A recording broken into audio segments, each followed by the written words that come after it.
Peace, infinite waters diving deep once again. Judgment. Why do we judge other people? Why do other people judge us? What's wrong with you? What's wrong with me? You look at someone and you don't like their hair color, you don't like their skin color, you don't like their car, you don't like their boyfriend, you don't like their girlfriend. For some reason or whatever, you just don't like people when you see them. What's happening here? And for me, I realized even on my journey, whenever I'm judging people, it's coming from fear. That's the main cause of judgment. Fear and separation.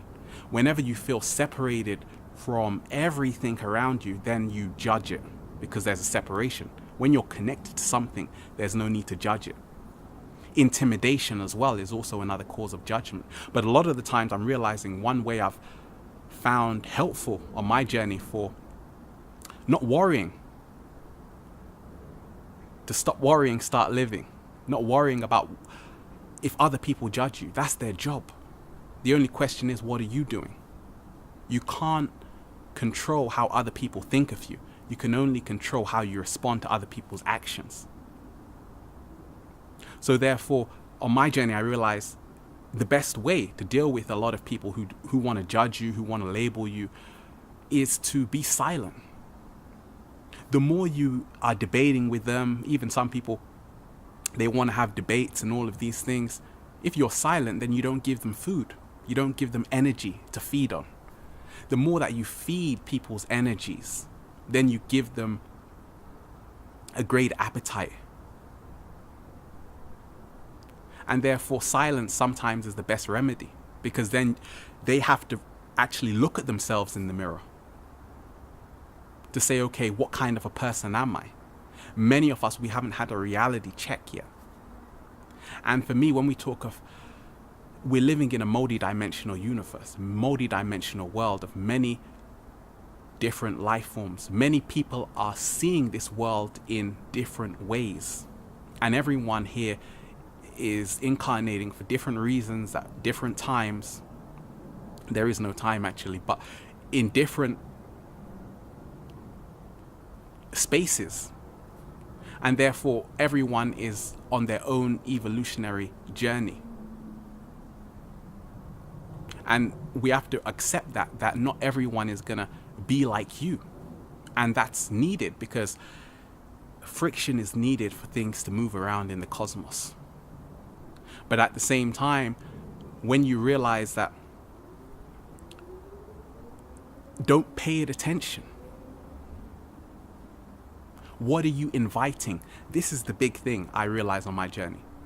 Someone can only enter your own dominion, your own inner kingdom, through an invitation. You have a lot of haters out there. And I always say, love your haters. Because your greatest adversary is your greatest friend. They'll teach you more about yourself than you could imagine. But at the same time, you have to realize that when someone is annoying you, don't give them that power of a hater, because then you're placing them as an enemy. They have no power. So therefore, how we define other people, if you are coming into contact with someone who doesn't like you, don't say, okay, that's my enemy. Because when you do, you actually give them power. Instead, you could say, and this is what I'm saying to myself, even what I do on my journey, I just say, okay, this person has their own issues. Many times, we are not other people's problems. We think we are, but actually, if we go back, we realize that their problems existed long before we even got here, long before we came on the scene. Many people, especially now in this 3D density, many people are going through a hell of a lot. It's not easy. And a lot of people just need someone to take it out on. But at the same time, a lot of people who can stay balanced and neutral realize that there's no need to judge. Children live in a state of non-judgment, and that's the only way they can be free. That's why they're so free, because they live in a state of non-judgment. As children, we're not judging. There's no separation. Because we are everything in existence. We're part of the fabric. It's only because many of us, we've sold our souls. We've actually disconnected from the source. And that's how it is here in Babylon. Many of us, we're fighting for dreams and on the road to the riches. That's what the Wizard of Oz was all about. But at the same time, you didn't check who was behind the curtain. Didn't realize that it's like a loop. We're going around in a circle. It's all a test. It's all part of Earth School, where we're realizing that, okay, you're going to end up where you first started. Doesn't matter what direction you take, because essentially when you realize that once you have lost your soul, then you become something else. And that's what's happened through universal mind control. Many people, through religions, through the dead food that they're eating, killing other animals, and all of these things, keeping us in a low vibration. That's why a lot of people are in fear, because animals have been killed in fear. Also, the animals are part of our lower nature. They're symbols of lower nature. So therefore, when you're eating something which is dead and has been killed in agony, you are also going to reflect that lower nature. So that's why a lot of people who are judging you look at their lifestyles. What kind of food are they eating? What are their principles? Where is their heart space at? Because at the same time, it's not just about what food you eat, but at the same time, it's about your heart space vibration. The heart is sending out more electrical impulses than your brain. So therefore, a lot of people, they've shut down their hearts. They've become cold. They've become frosty, icy. And when something is freezing, it can't move. So many people, they judge us because they're also stiff. When you're fluid and you're moving all around, you don't have time to start judging people, because analysis is paralysis. So essentially, for me, I always look at it like this.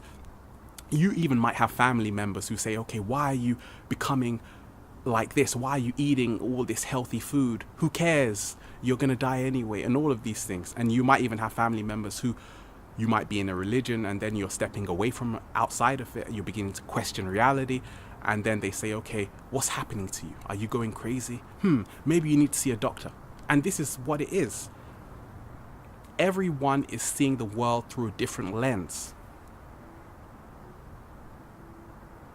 So therefore, we have to realize and understand that we are only going to see the world according to our own vibration. When you change your vibration, your environment changes. So a lot of people are stuck in a certain vibration right here in the underworld. and therefore, a lot of people are in their lower nature all the time. So therefore, they will always judge, because they're separate. They've been separated from their authentic self, which is also their higher nature. So a lot of the times I always say, just brush it off and breathe easy, because the more you pay attention to something, then it's going to cost you. That's why they call it pay attention, because you're going to be at an expense. So for me, I always say, liberate yourself of holding on to other people's energies, other people's grudges, and realize that that's how it happens. Sometimes people love you, they hate you, then they love you again, because a lot of the times it's got nothing to do with you. You are just a mirror. We're mirroring back to each other all the time. Someone sees you and you're mirroring back something to them they don't like, but they haven't actually taken time to see it. So you're there conveniently showing to them what they don't want to see in themselves. We've got to let that go. And for me, that's how it is right now, in front of the beautiful sun, about to sun gaze and get some fresh air. Breathe. Infinite waters, diving deep once again. Stay well, stay healthy. Peace.